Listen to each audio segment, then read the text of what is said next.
Story of the first Super Bowl, 1967. The first Super Bowl, 1967, was the first AFL-NFL championship, born from the league's merger, pitting Vince Lombardi's dominant Green Bay Packers against the Kansas City Chiefs, with the Packers winning decisively 35-10 in a game initially seen as a novelty, lacking the massive hype and available footage of today's Super Bowls, yet featuring future Hall of Famers and foreshadowing football's immense future popularity. The genesis, a merger's baby. In 1966, the NFL and AFL agreed to merge, with a championship game between their winners mandated as part of the deal. Owner Lamar Hunt jokingly called it the Super Bowl after his son's Super Ball toy, a name that stuck and replaced the clunky AFL-NFL World Championship game by 1969. The matchup, Packers versus Chiefs. Green Bay Packers, NFL. Led by legendary coach Vince Lombardi, the Packers were the established powerhouse. Kansas City Chiefs, AFL, the AFL's best, coached by Hank Stram, bringing the upstart league's talent. The game featured numerous future Hall of Famers, including Bart Starr, QB, Packers, Len Dawson, QB, Chiefs, and Willie Wood, DB, Packers. The game, January 15, 1967, L.A. Coliseum. The Packers dominated, winning 35-10. It wasn't the spectacle it is today. The stadium wasn't even full, over 30,000 empty seats, and tape was expensive, so the game wasn't fully archived. Despite the modest start, it marked the beginning of the NFL's massive cultural phenomenon, showcasing the power of professional football. Story of Super Bowl II, 1968. Super Bowl II, the second AFL-NFL World Championship game, saw the National Football League, NFL champion Green Bay Packers defeat the American Football League, AFL champion Oakland Raiders, 33-14 on January 14, 1968. The game, played at the Orange Bowl in Miami, Florida, is largely remembered as the final game for legendary Packers head coach Vince Lombardi. The Packers, coming off a challenging season that included the famous Ice Bowl victory over the Dallas Cowboys in the NFL Championship, were heavy favorites. Their team was built around an experienced core and a strong defense, featuring players like Bart Starr, Willie Davis, and Ray Nitschke. The Oakland Raiders, a high-scoring team nicknamed the 11 Angry Men on defense, had stormed through the AFL with a 13-1 record and a dominant win in their championship game. They were led by quarterback Darryl LaMonica and offensive stars like Fred Biletnikoff and Gene Upshaw. The Packers established an early lead, primarily through the kicking of Don Chandler. Green Bay led 16-7 at halftime. While the Raiders managed a touchdown to stay within range temporarily, the Packers took control in the third quarter. Starr was named the game's MVP for the second consecutive time, throwing for 202 yards and a touchdown. The Packers' defense was effective at stopping the Raiders' potent offense, forcing turnovers and limiting their scoring opportunities. A 60-yard interception return for a touchdown by defensive back Herb Adderley in the fourth quarter sealed the win for Green Bay, giving them an insurmountable 33-7 lead. The final score was 33-14. The game cemented the Packers' dominance in the early Super Bowl era and marked the end of Vince Lombardi's tenure as head coach of the team. For the Raiders, it was a learning experience that fueled their future success. Story of Super Bowl III, 1969. Super Bowl III in 1969 was the legendary upset where the AFL's New York Jets, led by confident quarterback Joe Namath, defeated the heavily favored NFL champion Baltimore Colts 16-7, proving the AFL's legitimacy, paving the way for the NFL-AFL merger, and solidifying Namath's Broadway Joe status after he boldly guaranteed the win days before. The underdog Jets controlled the game with strong defense and kicking, stunning the football world and creating one of sport's most iconic moments. The American Football League, AFL champion New York Jets, faced the dominant National Football League, NFL, champion Baltimore Colts. The Colts were massive 18-point favorites, with many believing AFL teams were inferior to NFL teams. Days before the game, at a banquet, a heckler challenged Namath's team's chances. Namath famously replied, "We're going to win the game. I guarantee it." The Jets' defense, under coach Weeb Eubank, stifled the Colts' potent offense, intercepting Colts quarterback Johnny Unitas multiple times. Matt Snell scored the game's first touchdown, followed by 3 field goals from Jim Turner, giving the Jets a 16-0 lead. The Colts' only score came late in the fourth quarter. The Jets' 16-7 victory was one of the biggest upsets in sports history, proving the AFL could compete with the NFL. This win was crucial in validating the AFL, paving the way for the eventual full AFL-NFL merger. Namath's swagger and performance cemented his Broadway Joe persona and ushered in an era of more confident, outspoken athletes. Story of Super Bowl IV, 1970. Super Bowl IV, January 11, 1970, saw the underdog Kansas City Chiefs, AFL, stun the favored Minnesota Vikings, NFL, 23-7, proving the AFL's legitimacy before the merger, with quarterback Len Dawson MVP, kicker Jan Stenerud scoring clutch field goals, and the defense dominating the famed Purple People Eaters, all while coach Hank Stram was famously mic'd up by NFL Films for classic audio. The Minnesota Vikings, with their dominant defense, the Purple People Eaters, were heavily favored and seen as restoring NFL pride after the Jets' AFL upset in Super Bowl III. The Kansas City Chiefs, representing the AFL, were considered significant underdogs. This was the final AFL-NFL championship before the leagues fully merged, making it a critical battle for AFL respect. The Chiefs jumped to a 16-0 halftime lead, silencing the Vikings. Kicker Jan Stenerud hit 3 field goals, running back Mike Garrett scored a touchdown, and Otis Taylor had a crucial 46-yard touchdown catch. The Chiefs' defense held Minnesota to just 239 total yards and forced 3 interceptions, with safety Johnny Robinson recovering a fumble and getting 2 picks despite broken ribs. Coach Hank Stram became the first coach to wear a microphone for NFL Films, capturing iconic lines like, "Keep matriculating the ball down the field." The Chiefs' convincing win solidified the AFL's strength and squared the Super Bowl series at 2 wins apiece. Quarterback Len Dawson, who ran the offense with poise, was named MVP. Kansas City Chiefs 23, Minnesota Vikings 7 in New Orleans' Tulane Stadium, a definitive statement for the AFL. Story of Super Bowl V, 1971. Super Bowl V was a historic and error-filled game, often called the Blunder Bowl, played between the Baltimore Colts and the Dallas Cowboys on January 17, 1971. The Colts won 16-13, thanks to a game-winning field goal in the final seconds, marking the first Super Bowl after the AFL-NFL merger. Super Bowl V is primarily remembered for its chaotic nature and an abundance of turnovers, rather than high-quality play. This was the first championship game played after the official 1970 AFL-NFL merger, where the league was reorganized into the American Football Conference, AFC, and the National Football Conference, NFC.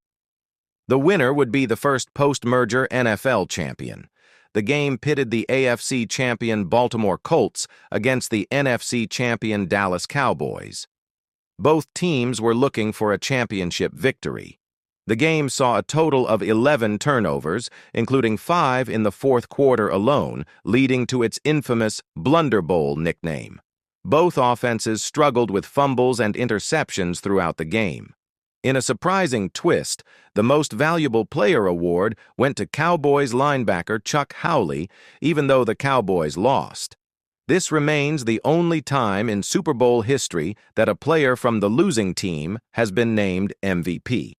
With the game tied 13-13 and just seconds remaining, rookie Colts kicker Jim O'Brien kicked a 32-yard field goal with 5 seconds left on the clock to secure the 16-13 victory for the Colts. The game, while messy, provided a dramatic and memorable finish that secured the Baltimore Colts' place in history as the inaugural post-merger champions. Story of Super Bowl VI, 1972.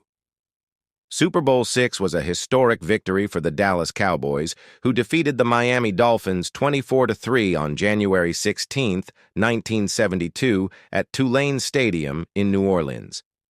This win secured the Cowboys' first-ever Super Bowl title after years of playoff frustration and was the first professional sports championship won by a Texas-based team. The game featured a matchup of two future Hall of Fame head coaches, Tom Landry of the Cowboys and Don Shula of the Dolphins. On the field, another pair of Hall of Famers, Cowboys quarterback Roger Staubach and Dolphins quarterback Bob Grease, led their respective teams. The Cowboys entered the game having lost the previous Super Bowl, V, and were eager to shed the label of a team that couldn't win the big one. The Cowboys' game plan focused heavily on the run, which successfully neutralized Miami's key middle linebacker, Nick Buonaconti. Dallas set a Super Bowl record with 252 rushing yards, led by Dwayne Thomas, 95 yards, and Walt Garrison, 74 yards. Quarterback Roger Staubach managed the game effectively, earning the MVP award by completing 12 of 19 passes for 119 yards and 2 touchdowns, with no interceptions. The doomsday defense of the Cowboys was exceptional, limiting the Dolphins to only a single field goal and becoming the first team in Super Bowl history to prevent their opponent from scoring a touchdown. A memorable moment came when defensive tackle Bob Lilly chased down Bob Grease for a Super Bowl record 29-yard sack, a play immortalized in a famous photograph. The score was relatively close at halftime, with Dallas leading 10-3. However, the Cowboys took control in the second half. They opened the third quarter with a long touchdown drive and added another score in the fourth quarter after an interception by linebacker Chuck Howley. The final minutes were a coronation for Coach Landry, who was lifted onto the shoulders of his players as the clock expired. For the Dolphins, the loss served as a motivational stepping stone. It was the only loss they would suffer during the entire calendar year of 1972, which famously preceded their historic, undefeated 1972 season and Super Bowl VII victory. Story of Super Bowl VII, 1973.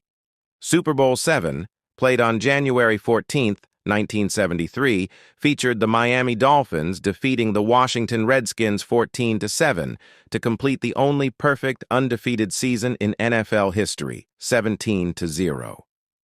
The 1972 Miami Dolphins, coached by Don Shula, were a dominant team known for their teamwork and resilience after their starting quarterback, Bob Grease, broke his leg early in the season.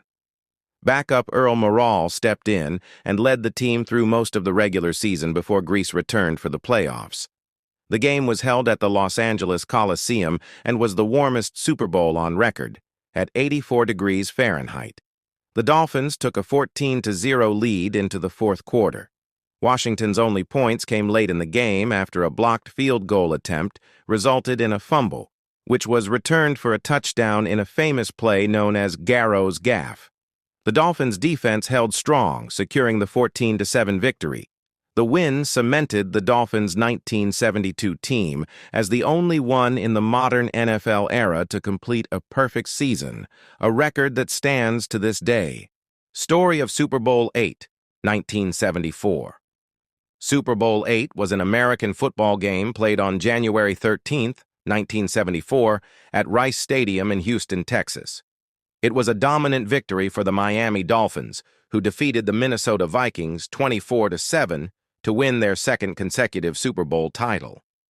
The AFC champion Miami Dolphins faced the NFC champion Minnesota Vikings. Miami entered the game as the favorite and maintained control throughout. The Dolphins' powerful running game, led by fullback Larry Csonka, effectively neutralized the Vikings' defense. The Dolphins scored touchdowns on their first two possessions and led 14-0 at the end of the first quarter. Sonka was the standout player, rushing for a then Super Bowl record 145 yards on 33 carries, earning him the Most Valuable Player MVP award. The Vikings offense, led by quarterback Fran Tarkenton, struggled against the Dolphins' defense and managed only one touchdown late in the fourth quarter. The victory cemented the Dolphins' dynasty, following their historic perfect season, 17-0 in 1972. They became the first team since the Green Bay Packers in the first two Super Bowls to win back-to-back championships. Story of Super Bowl IX, 1975. Super Bowl IX was a historic game played on January 12, 1975, at Tulane Stadium in New Orleans, Louisiana, where the Pittsburgh Steelers defeated the Minnesota Vikings 16-6 to win their first-ever Super Bowl championship. The win marked the beginning of the Steelers' dynasty under coach Chuck Noll, who would go on to win 4 Super Bowls with the team. The game is primarily remembered as a defensive battle. The first points on the board were an NFL safety, with the Steelers leading 2-0 at halftime after the Vikings' offense was largely stifled. Fullback Franco Harris was named the game's MVP, rushing for a then Super Bowl record of 158 yards and scoring a touchdown to solidify the Steelers' victory. His performance was crucial to the team's offensive success against the formidable Vikings defense. The Minnesota Vikings, led by coach Bud Grant, were making their second consecutive Super Bowl appearance, but despite their strong defense, failed to score an offensive touchdown. Their only points came in the fourth quarter from a blocked punt return. The victory was monumental for the Steelers franchise, shedding their image as a historically losing team and kickstarting an era of dominance that saw them win 4 Super Bowls in a 6-season span. Story of Super Bowl X, 1976. Super Bowl X was a championship game played on January 18, 1976, where the AFC champion Pittsburgh Steelers defeated the NFC champion Dallas Cowboys 21-17 at the Orange Bowl in Miami, Florida. The game is largely remembered for the exceptional performance of Pittsburgh wide receiver Lynn Swann, who became the first wide receiver to be named the Super Bowl MVP. The game featured a clash of styles and dynasties in the making. The Pittsburgh Steelers, with their dominant steel curtain defense, were seeking their second consecutive Super Bowl title. The Dallas Cowboys, a Cinderella story, as the first-ever NFC wildcard team to reach the Super Bowl, relied on the passing of quarterback Roger Staubach. The Cowboys struck first, taking a 7-0 lead with a 29-yard touchdown pass from Staubach to Drew Pearson after a fumbled punt snap by the Steelers. Pittsburgh responded quickly with a 7-yard touchdown pass from Terry Bradshaw to tight end Randy Grossman. A field goal early in the second quarter gave Dallas a 10-7 lead, which they held into halftime. The third quarter was scoreless, but the game exploded in the fourth quarter. The Steelers rallied to score 14 unanswered points to take a commanding lead. A blocked punt by the Steelers' Reggie Harrison resulted in a safety, making the score 10-9. Kicker Roy Gorella added 2 field goals to put Pittsburgh ahead 15-10. The pivotal play was a 64-yard touchdown reception by Lynn Swann from Terry Bradshaw, extending the lead to 21-10. Dallas cut the deficit late in the game with a 34-yard touchdown pass to Percy Howard. However, Steelers safety Glenn Edwards secured an interception in the end zone as time expired, sealing the 21-17 victory for Pittsburgh. Swann was the star of the game, catching 4 passes for a then Super Bowl record 161 yards and a touchdown, earning the MVP award despite suffering a concussion the previous week. The game was defined by 2 formidable defenses, with the Steelers sacking Roger Staubach 7 times. Super Bowl X is often cited as the game that ignited a fierce rivalry between the two franchises, who would meet again in Super Bowl XIII and Super Bowl XXX. Story of Super Bowl XI, 1977. Super Bowl XI was a landmark victory for the Oakland Raiders, who defeated the Minnesota Vikings 32-14 on January 9, 1977, at the Rose Bowl in Pasadena, California. The win marked the first Super Bowl championship in the history of the Raiders franchise and the culmination of years of effort under head coach John Madden. The 1976 Raiders, an AFC powerhouse, had a fearsome reputation and were known for their tough blue-collar style of play. They had come close to an NFL championship many times in the preceding decade, but consistently fell short in the playoffs. The NFC champion Vikings, led by veteran quarterback Fran Tarkenton, were making their fourth Super Bowl appearance, hoping to finally secure a win after previous losses. The Raiders dominated the game, holding the Vikings scoreless in the first half and building a commanding 16-0 lead by halftime. The Raiders' offense was potent, with quarterback Ken Stabler connecting on 12 of 19 passes for 180 yards and a touchdown, and running back Clarence Davis rushing for 137 yards. The Raiders controlled the line of scrimmage, with their offense moving the ball effectively and keeping the Vikings' offense off the field. The Oakland defense held strong, consistently frustrating the Vikings' attempts to get back into the game. The victory was sealed by an iconic 75-yard interception return for a touchdown by cornerback Willie Brown in the fourth quarter, a play that solidified the win and dashed any hopes of a Vikings comeback. The final score was 32-14. Raiders wide receiver Fred Biletnikoff was named the Super Bowl MVP for his crucial catches that set up scoring opportunities. This victory was about more than just one game. It was about the resilience of the entire Oakland organization. It secured the legacy of a team that had long been considered one of the most dominant in the 1970s and gave legendary coach John Madden his first and only Super Bowl title, a feat for which he is still remembered today, alongside his successful broadcasting and video game careers. Story of Super Bowl XII, 1978.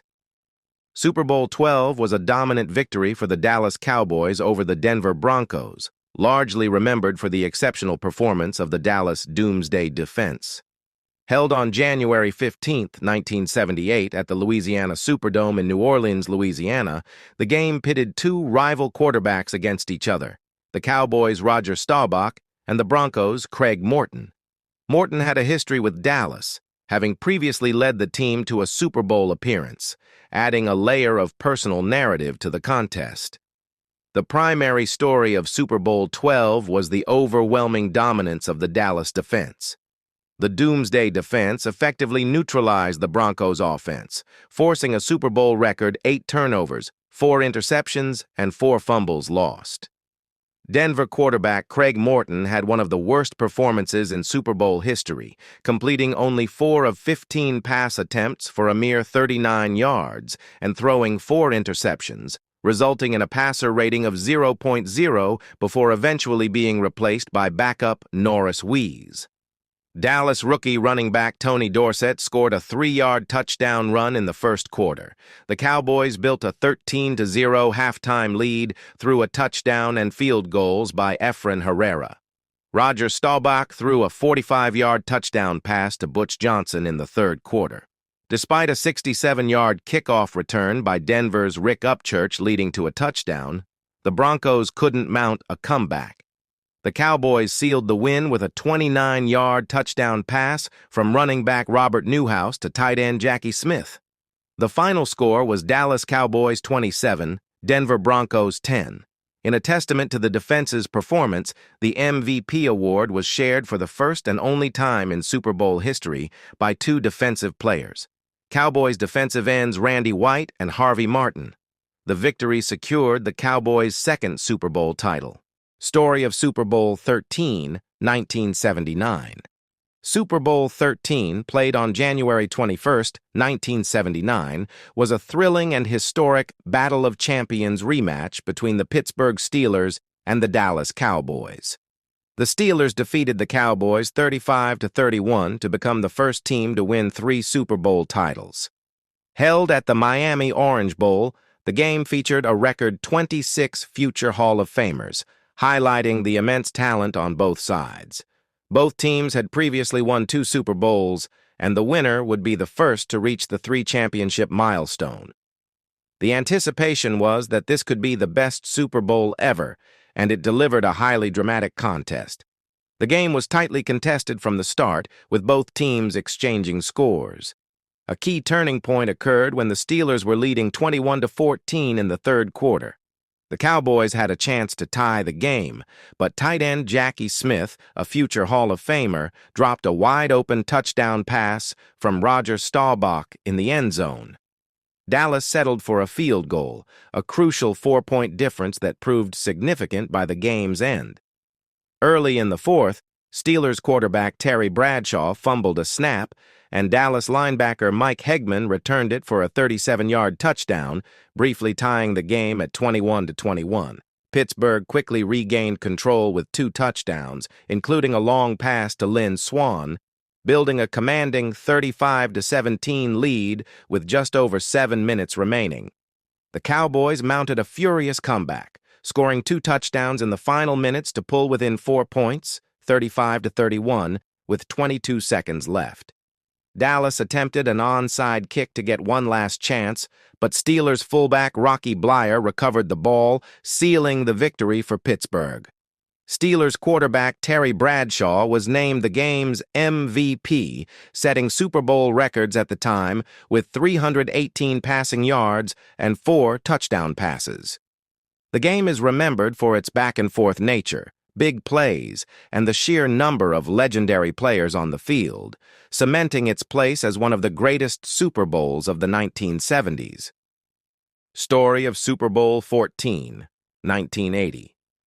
Super Bowl XIV, played on January 20, 1980, at the Rose Bowl, saw the Pittsburgh Steelers defeat the Los Angeles Rams 31-19, retaining their 4th Super Bowl title in 6 years. Despite the Rams leading 13-10 at halftime, MVP Terry Bradshaw led a Steelers comeback in the second half with a key pass to John Stallworth.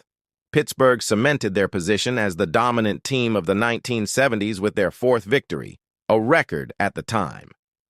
Despite being underdogs, the Rams were competitive, led by quarterback Vince Ferragamo and a defense anchored by Jack Youngblood, who played with a broken leg.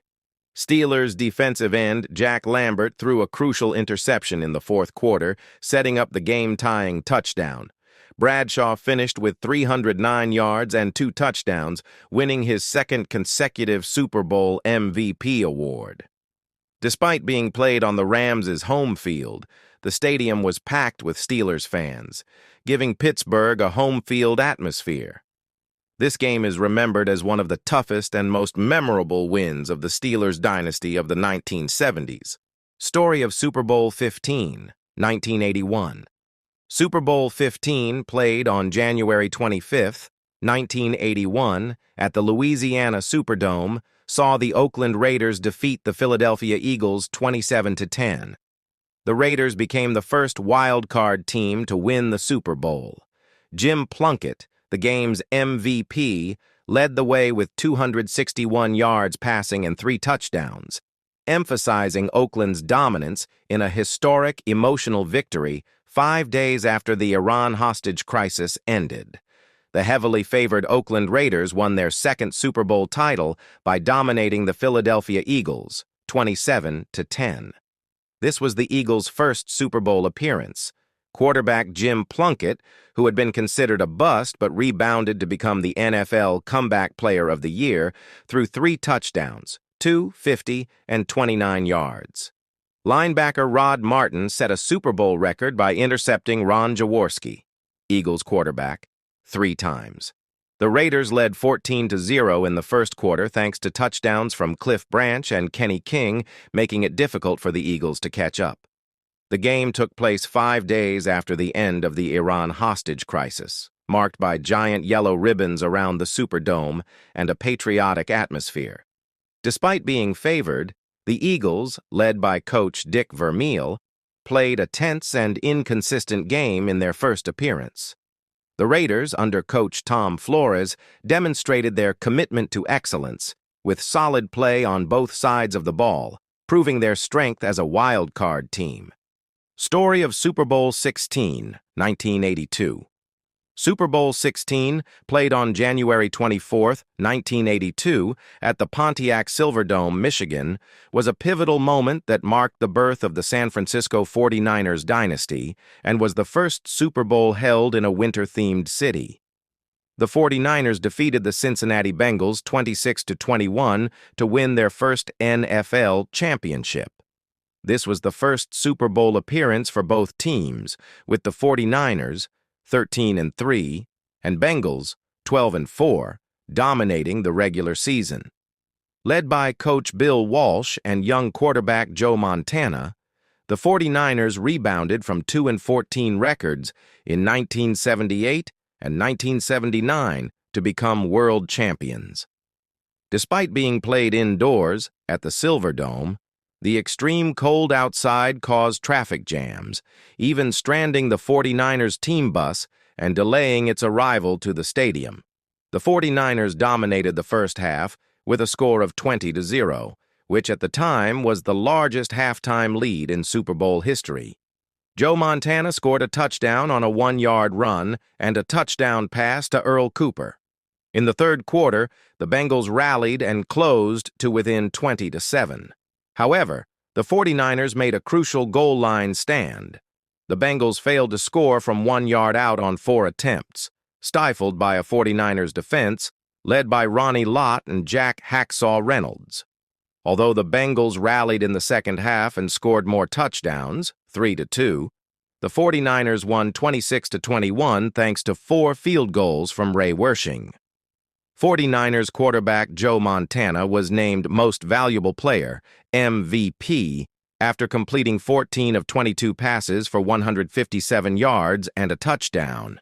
Bengals tight end Dan Ross set a then-record receiving record with 11 catches, the highest in Super Bowl history.